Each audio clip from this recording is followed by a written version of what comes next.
Hi everybody, and welcome to Flip of the Week. Today we're going to be talking about cymbal stacking. The first way I found cymbal stacking works really well is by using a crash and a china on top of it that makes kind of like a white noise, kind of high-pitched, short staccato sound, which is very useful for a lot of, electronic music if you're trying to emulate drum machines or more loud, aggressive, heavy metal. They use this kind of idea. So this first one was one of the first ones I tried, and I just liked the sound of it. This is a 17-inch crash with a 14-inch china on top, which I found the reason mostly why it worked so well was because the bells were a similar size, so that the china could rest on the crash very evenly, so it gave more of the sound of them simultaneously versus just two cymbals ringing and clanging against each other. So this gives a few different playing zones. One, of course, is just striking both cymbals like this. You can also play on the top, on the rim of the china, getting more of that trashy sound, or just the crash itself. Very trashy with a lot less attack. Now another thing that I found was if you put a felt and a wing nut, you can tighten it down and you can get a few different subtle lengths of the note. For example, that was wide open. This is a little shorter. And this is all the way down.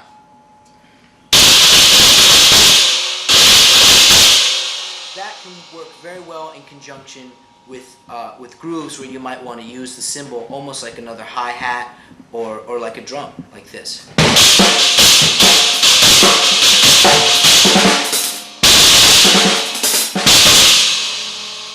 Okay, now, the other side of stacking two cymbals together is you can make use of broken cymbals. Now, broken cymbals usually don't sound too good anymore by themselves because they don't resonate that much, but when they're on top, one is on top of the other, it makes for actually a much less note ringing style of stack and more of a dead, strong staccato sound. So I'm going to put a 20-inch china that's cracked underneath this 17-inch china that's also cracked, and they give more of a staccato sound as you hear here.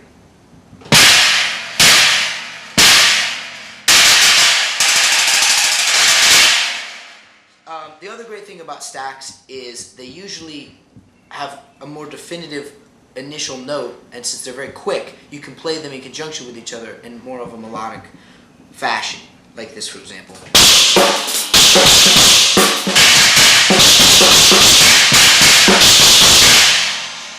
They're also really great to use in what was made popular by a lot of very heavy, fast metal bands, which is known as the blast beat. Blast beats are usually played between the snare drum and another cymbal or bell, and with double bass underneath, and it works very well with a stack because stacks are very quick, aggressive, and just metallic sounding, like something like this.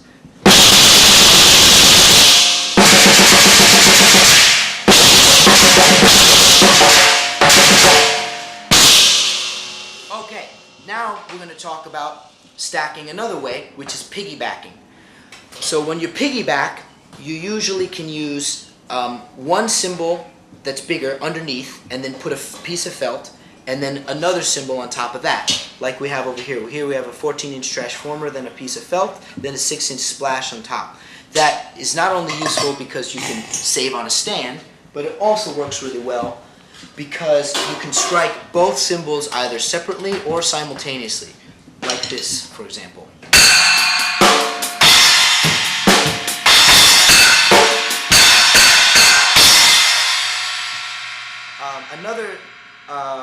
Another piggybacking I have over here is two broken splashes underneath a piece of felt and then a bell directly beneath that one, which can make for a very short sound or a bell sound. So you can find melodic elements in all of those, like this, for example.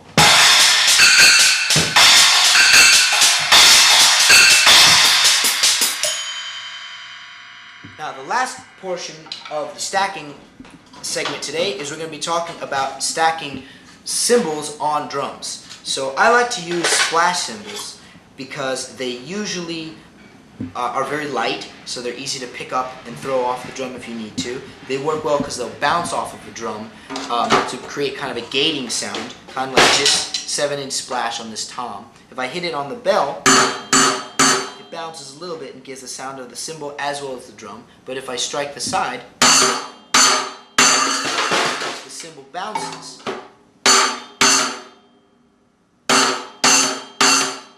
And it gates itself like that.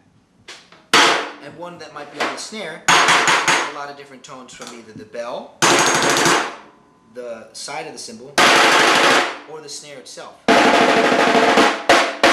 And that works well with more electronic sounding grooves like this.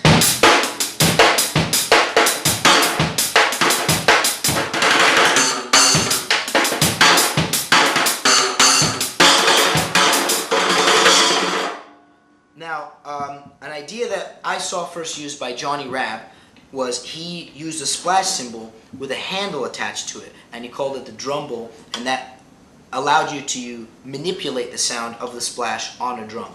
I kind of found another way that worked for me, which was putting the stick through the top of the cymbal and then just bending the cymbal up and down on the snare to change the pitch of not only the snare drum but the cymbal itself.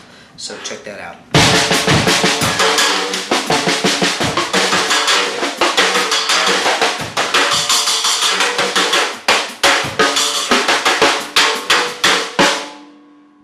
One last thing I'll say about cymbals on drums is I actually started experimenting with hitting the drums themselves with the cymbals, and you can get some pretty interesting sounds like that.